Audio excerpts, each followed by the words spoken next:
saying men should be dangerous. By dangerous, that implies I should be ready to threaten someone, to hurt somebody. No, you should be capable of it. There's nothing to you otherwise. Welcome to the Dangerous Man Podcast, where we talk about how to become a better man, take responsibility for our mission, create value for others, and the many failures and lessons we've learned along the way.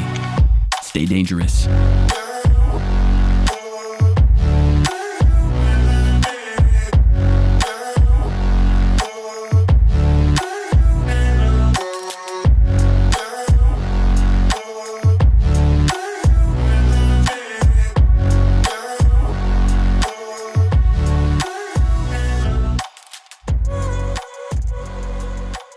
Welcome back to another episode of the Dangerous Man Podcast. This is your host, John Kostohris. I'm joined by co-host Adam Thooft. What's up, boys?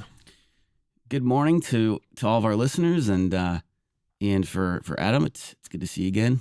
And always a pleasure to talk business and life and growth and masculinity and things and stuff. So, yeah, because I don't make it upstairs too often. Yeah, right. I haven't seen you in so long. It's been a whole less than 24 hours. It's been less than that's true. You know, kind of something I was learning yesterday was, so we talk about this framework of being dangerous. By the way, did you like the new and improved intro? Oh yeah. That's a clip from what's his name? What's the guy that's really smart? And Jordan Peterson. Okay. He had a conversation, and that's kind of there's actually some inspiration behind the Dangerous Man podcast and kind of the framework and the I guess topic, the word, the language, the phrase, and all of that being dangerous. And the zeitgeist. A good portion of that came from, I wouldn't say the origin, but Jordan Peterson was one of the guys that kind of had said that, and that kind of had made an impact on me and some other people. I know Danny talks about this. Yeah. He talks about him. But, there's other guys like Grant Cardone has a chapter in one of his books called Being Dangerous. I'm pretty sure it's actually... Or Stay Dangerous. Yeah, it's actually Stay Dangerous. Yeah, Stay Dangerous. And it's a chapter in Be Obsessed or Be Average. Yep. And so, there's some cool... people have written about this, and it's been something really inspiring to me. And it's funny because a lot of, I think, our origins of the word, we talked about this in some of the earlier podcasts, but I was just reflecting on it. Some of our origins of kind of saying "stay dangerous" didn't even come from those people necessarily. Yeah. I think we kind of discovered some of them later, and maybe your brother Max had who was the guy that kind of started saying that. Maybe he had heard Jordan Peterson or something, but I know that was kind of maybe an inspiration to kind of take it and make it more of a, coin it, if you will. Yeah, well, I guess we'll have to have him on the podcast and talk to him about it. I actually would really want to do that, and when we get to a point where we're able to have more guests and whatnot, and I think eventually it'll be good to transition this podcast to more of like a interviewing people and bringing them on to hear a bit more of their stories too, and when we're able to make that kind of shift, I think he's definitely somebody who he gets it, and he has articulate things to say and teach on the topic, so that'd be valuable for our community, and to hear that for our community of dangerous men. Something that Adam and I have been talking about, and kind of the content, or more, I wouldn't say content, but like the topic of today's podcast, our recording today, is we've been talking a lot about stories, right, Adam? Oh yeah. And I don't know if you want to share a couple words on maybe what that's been to you or what you've been hearing or learning. And I also want to dive into a little bit of reading. I have a couple things I want to share and just some thoughts on that. Yeah. Yeah. I mean, even earlier this week, when John and I were kind of helping out with a youth group we help out with, they were kind of giving a lot of the kids like tips for like the summer, for like how to handle the summer well. And as as the youths are, as kids are, they're like very distracted and kind of having a lot of side conversations. Yeah. But then when one of the guys actually started telling a story, all of them was like, were quiet and actually like paid attention. And like, that's kind of what the power of a story is. That's just like my observation of it, of like, wow, like stories are very easy to listen to and follow. Whereas if you're like, just like preaching at somebody or just like telling them a bunch of stuff, unless they don't already know that, or like they just need someone to tell them that, it's not super helpful. And I feel like that's less of the time than it is just like telling a story. And by telling the story, someone might come to their own conclusions based on the story that someone might tell.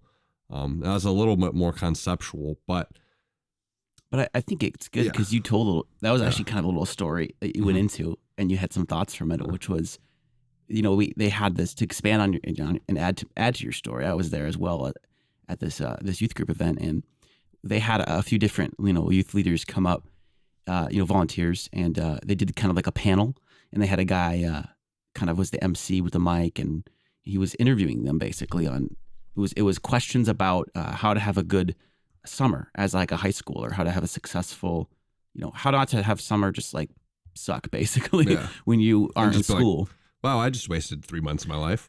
Right. And but it was interesting because they were asking these questions that were really good about like, do you remember any of them? I don't. I'm not one that I feel like I remember answers to questions better than the questions themselves. Yeah, that's fair. But I think some of the questions were it was related to how do you stay connected to your friends over the summer when you don't necessarily see them every day because of school. Yeah, right. Yeah, that was good. It's kind of summary of the gist of it. And a lot of these panelists were kind of like, just like what you were saying, Adam, they were they were like, you should do that, and they were like giving like a what was it? They were kind of just like preaching and talking, not like just to them. No, the advice that they were giving was like good advice. Yes. So it's like it was good advice. Yeah. So they had good things, and that's less the point. The point. It was in kind of like the delivery. It wasn't that the content was. Yeah, exactly. It wasn't that the content was bad. Like the lessons and beliefs they had were pretty decent. They were pretty good. Some of them were really good. And I was listening. I was like, yeah, this is good. But it's like, and I think what you'll realize when I get into some frameworks here, in some of the things I want to share on this podcast episode on storytelling, you'll see where the downfall was. But really, the big takeaway from this story was they were, even me, like I was just like, they would say something and I'd be like, whatever. Or it's just the tone and the delivery was like, I just like, it felt condescending. Like I felt kind of drained and like, I guess it was just like heavy. It was just like, it just seemed different when they were just like, you know what I mean? Like given the platform to just like share what you should or shouldn't do. It was just like, it was just like a bunch of opinions. Yeah. And granted, the people on the panel are not. I'm not knocking anybody. They're not professional speakers. Let me finish the story. Right. But the point I'm trying to right. Yeah. I'm not throwing anyone under the bus. I'm just highlighting what I want to share from this story, which was that when one of them, like you said, started sharing the story, everybody shut up. Everyone was listening. Everyone was looking up. They were all engaged. They were nodding. They were laughing. And I noticed this in myself. Like I was excited. I didn't even feel like I was listening to somebody. Like I like they had my attention. Yeah. I was just sucked in. And everyone, and I was looking around the room and noticing that, especially since I've been learning about stories, I was like, I recognized it. I was that's a story. And, but it was the only story of the whole like 45 minutes. And what I realized was I felt like 5 minutes of that time was really, really, really good. And that was the 5 minutes he was telling the story. And the other 40 minutes it just kind of felt like we were there. And you want to know the part that I remember the best is the story. In the takeaway, right? Yeah. Like him and his, do you think you want to summarize the story? Yeah. Basically the story was this guy, And actually my older brother basically were bored during summer when high schoolers, right? when they were in high school. So they made a cannon bolt that would throw a tennis ball half a city block or something like that. And then they were like, let's build a bigger one. And then they made a bigger one with like 2x4s or 4x4s and stuff. Like a garage door opener, like yeah, garage door opener, like springs that powered it. So like those springs have a good amount of torque on them. So they could throw a basketball a half a city block, which is like more. I'm pretty sure it's like more than like shooting a half court shot. Oh yeah, 100%. It might even be like a full court shot. And like all the kids are just like laughing and like, it was just because it's something that's like a little absurd that they didn't necessarily think about before. But now, like, just imagine like I guarantee, man, what they're thinking about the summer and what crazy things they can do now. You want to know one of the crazy things I did in the summer? What? So I think this was my summer between my sophomore and junior year of high school. Me and my friend Toby, John, you know Toby. Yeah. First off, way back when we were in 8th grade, we had a project for school, and we went to Catholic school. And the project was to build like a little model church. And we procrastinated on it for like 3 months. So we're like, oh shoot, this is due right after spring break. So we ended up using our spring break to build the church, the model church. And when I say we, I mean Toby did most of the work, and I played Pokemon on his calculator. Very true story. Can confirm. Can confirm. I did do some work, but it was like I probably did like 10 to 20% of the work. That's like, I'll be honest. Like, shout out Toby for absolutely carrying me through that project. But we probably tried to go into too much like dimensional detail that we just like absolutely did not need, because it was like hey, you built the church. Good job. It's 8th grade. No one cares. Like, did you complete it or did you not? That's did the thing that you built kind of resemble the church that you were supposed to build? Yes? Okay. Good job. A++. And you get all the points. Yeah. That's basically what it, and then like, I guess like, we like, it's not like we're gonna like win the coolest church thing, because some people are freaking crazy with it and made it's like that literally just like there's a super intricate church and it looks exactly like it. Like there were some kids that actually built an actual church full scale. Well, I went and hired an architect. Like, you would almost think that and be like, how much time did you put in? Sheesh. Kind of reminds me of one of my of course I think it was mostly women that did that, but that's because women tend to be a little bit more into arts and crafts, especially at that age. Okay, I'll give you that. Because I feel like guys in 8th grade are like, I don't know. Right.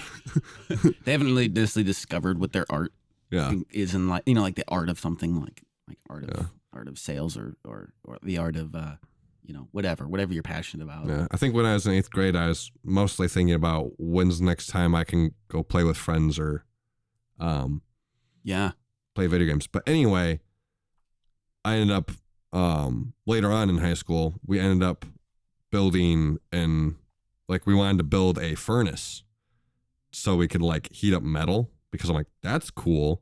So then we were like doing research and stuff, and we like tried one method, didn't really work too well. This is me and Toby again in the same garage, in his garage, so it's cool. This is for another project. Yeah, this is flash forward to the summer between sophomore and junior year of high school.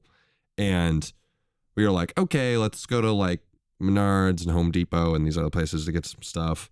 We tried like one method that like required like wrapping cords around a thing to make like, because basically we're going to make an arc welder that used electricity to make a bunch of heat. Sick, dude. That's epic. But it also uses enough electricity that if it flows through you wrong, you could die.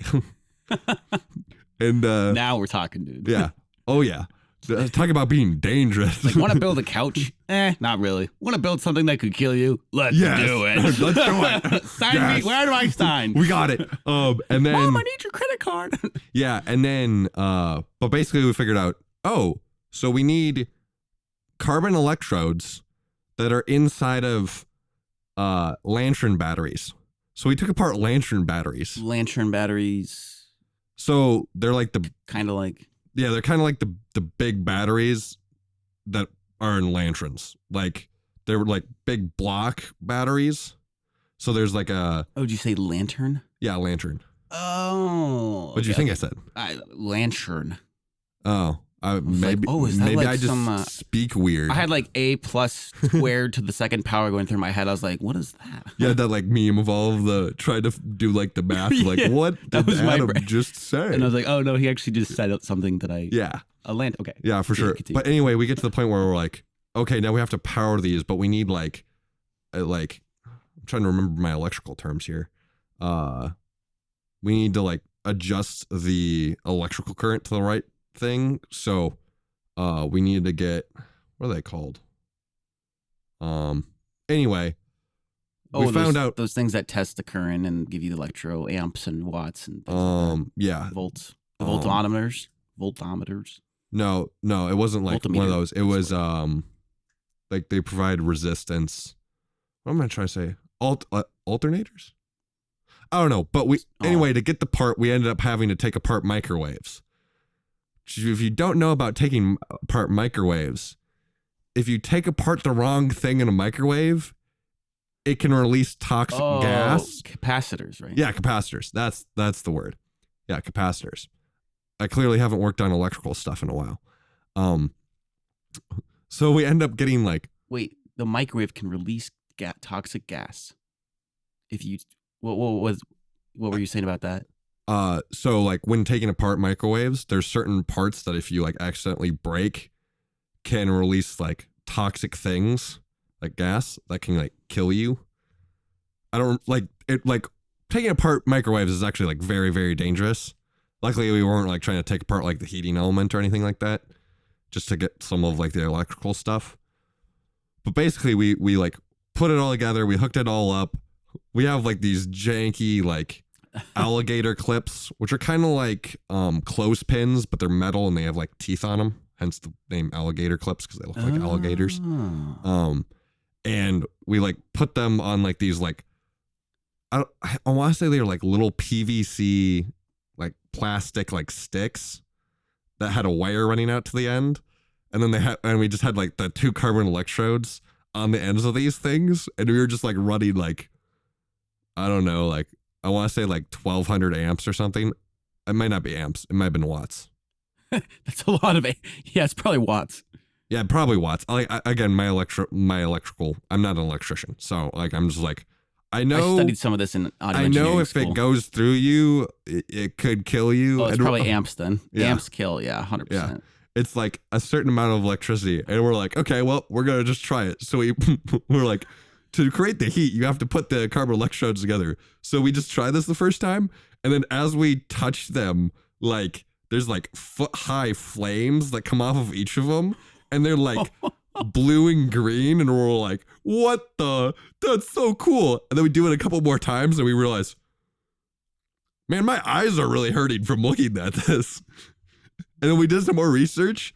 Apparently, like doing that releases like so much kinds of like radiation that can actually hurt your eyes. So we're like, shoot. Wait, so you were building an arc welder, but you didn't realize you needed like welding, like eye protection. Yeah. And like, that is so funny because I think that's why welders have if you eye ask protection. anybody if you like, what is welding? The first thing they'll say is like, oh, welder, and they have this big mask on because it's so bright. Well, the thing is, we weren't using it for welding. We were thinking, oh, we're gonna put it in a furnace, and the thing is like we were gonna use this like special material that's like a really good like heat insulator, so all of the heat would like stay inside the furnace, so it'd melt metal. But also this same substance could be like cut through with like a table saw, so it's like a really light but good thing, good weighted material. But basically we had to like figure out, okay, protection, and then we like tried to do some other stuff, and then we did a couple other random things with it, but then we got like kind of distracted, and then it didn't really go anywhere from there. But that was just like how I did something really crazy and very dangerous over a summer. And it was like, oh, if we didn't have the right electrical protection at some times, when we're like, oh, put on these gloves and we're going to put this thing like a foot away from your hands so it doesn't arc.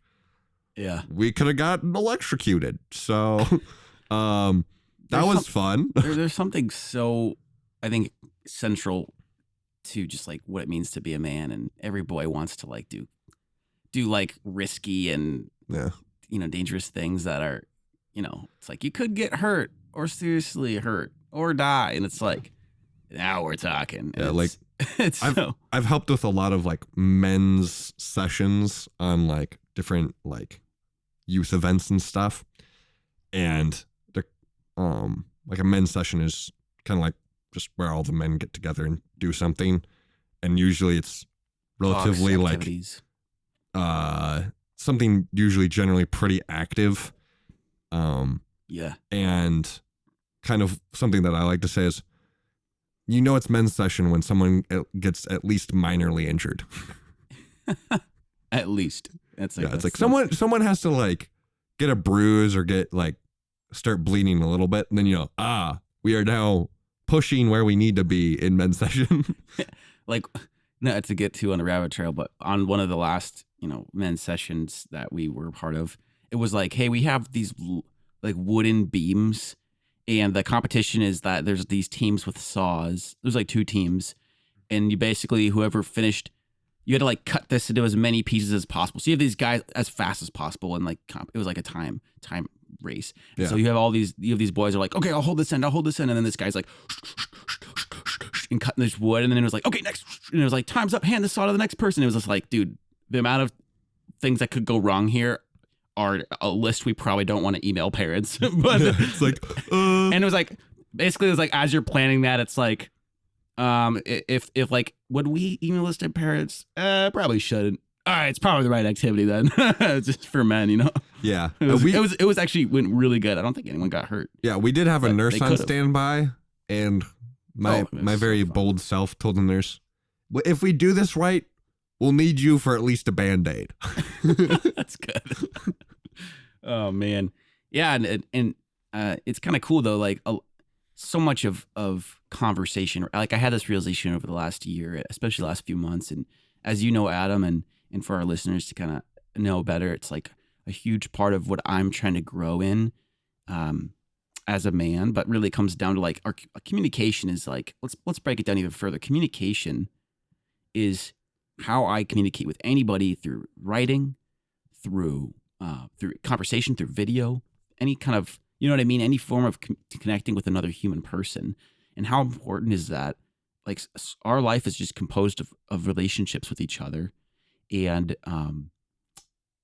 also, business, and it's, think about anything, any sport, really anything comes down to like, you need to communicate with each other and to live. And it's, I will kind of share kind of an interesting thing I learned in audio engineering school, which was, basically when you talk, you hear all the low end of my voice, all the low sounds, and getting low. And then you have the more high end sounds, and basically that's what gives my voice presence, the high end. And if you don't, when you tell someone enunciate better, they have to speak more clearly, and that allows you to understand, because otherwise you can't. It just muds together. It's like if I put my hand over my mouth, you wouldn't understand what I'm saying. It would just sound mumbled like this. And when I'm talking, it's like, you can kind of hear what I'm saying, but it's like, you know what I mean? But you can still hear the rumble.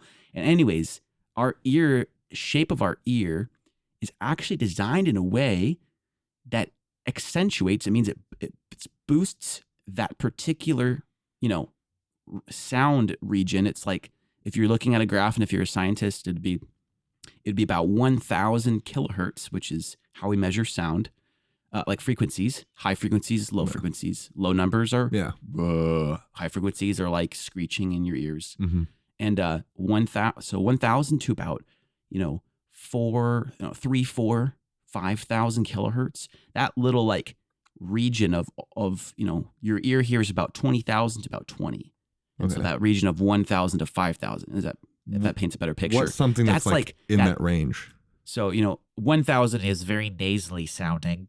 The nasal sound is, about 1,000 kilohertz. Okay. And so and the sound that makes you want to like, it's like the bite of my voice. It's like if I yelled really loud or not, if I talked like this and I yelled, it would be like kind of piercing, like not in a high screechy way, just like it's abrasive and harsh. That's like 2, 3.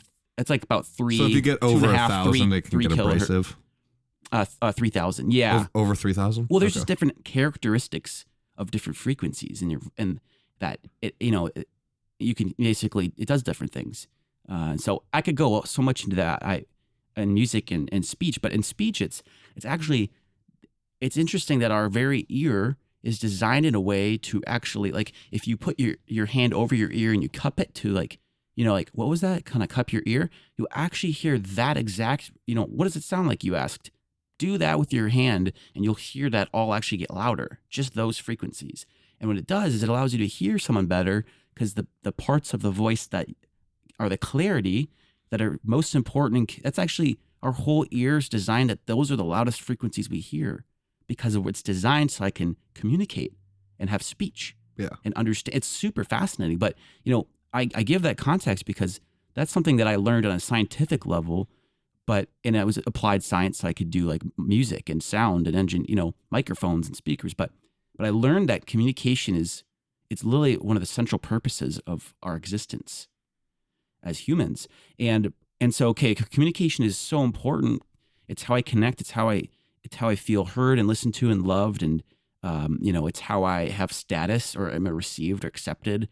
It's how I'm funny. It's everything. And it came down to like, I want to study the science of communication. I mean, think about it. Like, we're podcasting, right? And one reason I'm doing this is I want to be able to communicate things I'm learning, the things that I'm passionate about, the messages that we have, our stories and our questions, the things we wrestle with, the things that have been tough for me. I have many questions in life.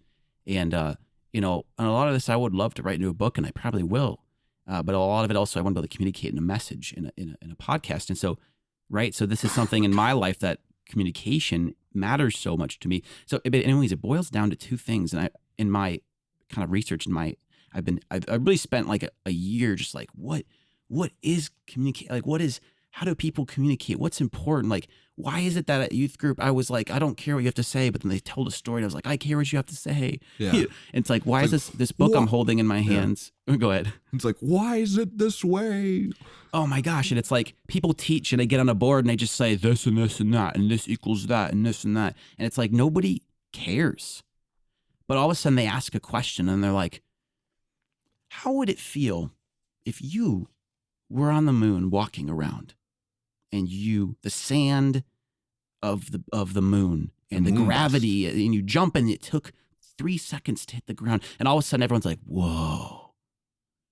And then you're like, let me tell you the story of Neil Armstrong. You're like, whoa. And then I was going like, I know. This is going to be real interesting. I know. That's the hook, man. And if people taught like that, like instead of us, like, here, let me write a statement. Instead of statements, what if humans just ask questions?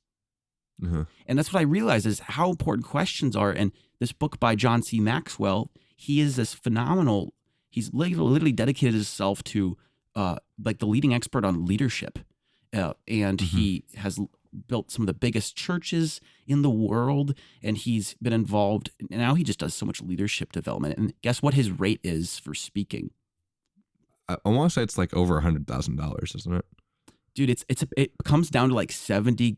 I think it's about, I want to say it was like 20 grand a minute. Wow.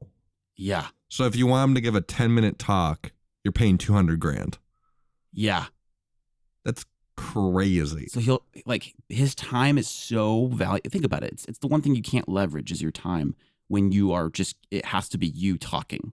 So it has to be you traveling and you getting on stage. I won't get lost in the sauce here, but the amount that he's learned about leadership over time and his experience, like you can't, you know what I mean? Like he's earned the skills and the wisdom and the knowledge, and his communication skills are amazing.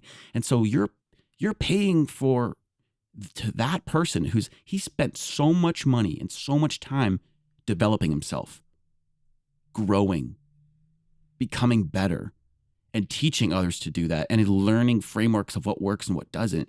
And this guy, you're spending a lot of money, but guess what? You're getting the good stuff. Yeah. And he wrote a book that I have on my bookshelf. It's called Good Leaders Ask Great Leaders Ask Good Questions. Or was it Good Leaders Ask? Yeah, I'm going to Good restart. Leaders Ask Good Great Leaders Ask Great Questions. There it is. That's what it is. Yeah. I think Great Leaders Ask Great Questions also makes sense. So that's what I was trying to get at. But the idea, it's literally a book of like stories and questions you could ask and questions he has asked. And that could be, I could get into, I want to actually talk more about questions, but on another podcast, but I realized everything comes down to questions and stories. And if I could master both those skills, then I can communicate and I can connect with anybody. And I can connect in a way that engages them. I can hook their attention. I can connect with them on an emotional level. And I can gather their interests, and then I can tell stories that engage them. And they're personal. It's me, and it's, I could share anything, or I could share a story, and one of them might be like, oh, who are you to say that, or whatever. It's abstract. It takes a lot of thinking, but when I tell a story, it's very much how humans just naturally talk. Yeah. And so that's the journey that I'm going on right now. And we'll take you on a journey of stories and telling on questions. And I think if communication really is that important to be a human and to be a great leader, well, isn't that what we're called to be as men, is to be really good communicators and leaders and people that can connect with others and help them and help inspire hope and vision. And you know what I mean? People want to follow leaders that really can do those things well. Yeah. So essentially, imagine being a person who can tell really, really good stories and the effect that can have on people. Yeah. And like how much of a leader someone can be if they are so good at telling stories. Yeah. Think about it this way. If you can communicate really well and you can captivate an audience or people, you can communicate a message that lasts and that makes a difference and inspires hope in them. Yeah. And who doesn't want, and that allows you then the ultimate result of inspiring, motivating, and helping people. And isn't that so important? Yeah. Are you getting this? Like, are you getting the power of communication, and are you starting to see a little bit of why this is important? Let's see, where are we at with time? Yeah, I mean, honestly, we'll pick it up tomorrow on this topic. You're like, wow, I want to hear about stories, John. It's like, well, we'll get to this tomorrow. We did tell some stories though.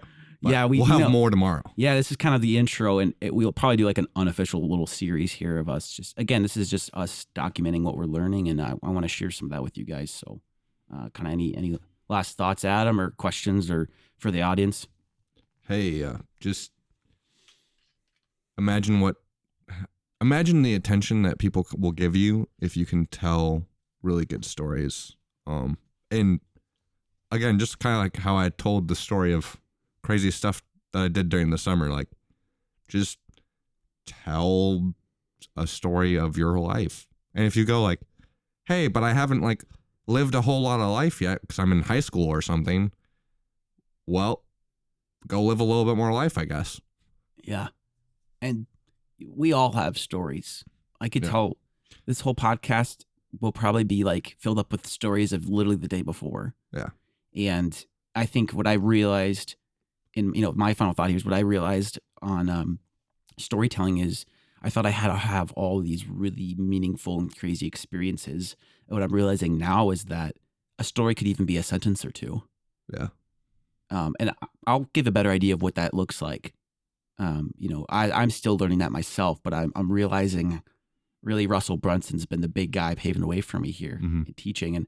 And he'll basically be like, hey, I shared this chunk of information, and actually look back, I told 40 stories. And I'm like, what? Some of them were just little, but it was still, so there's an art to this that I'm trying to dig into. And I'll be sure to share this with you guys, because I'm just diving in. I'm really immersing myself in storytelling and learning and practicing and wanting to master that. And it'll take time, but there'll be a lot to learn that I'm learning even in the next few weeks here. So we're excited to share that. Get ready to hear some stories. Absolutely. So, well, thank you everyone for listening today. And we're as always just enthused and excited to share and document our journeys of becoming a dangerous man. And really, we just want to invite you into that. And if you have friends that you think that this would benefit, if you think the idea of becoming a better man and wanting to grow into that and the journey involved, if that somebody comes to mind, text this podcast to them and share this on your Facebook or your Instagram feed or your Snapchat story, and just share about it. And that's really what it comes down to, is we want to build a movement of men that want to come together as a tribe and want to go and make a difference and change the world. And how do we do that if we don't learn how to do that? If we're not committed to doing that, and we don't want to do that together and go after that journey and climb that mountain together. So really, we hope this transcends just a podcast, and as it builds over time, that it becomes something great. And if you want to be a part of that, then follow and answer a question I'll put in the Spotify version of this podcast, and reach out to us. We'd love to hear from you. Yeah, so if you want to be part of our story, share this podcast. Absolutely. And with that, you've been listening to the Dangerous Man podcast. Join us next time. Until then, stay dangerous.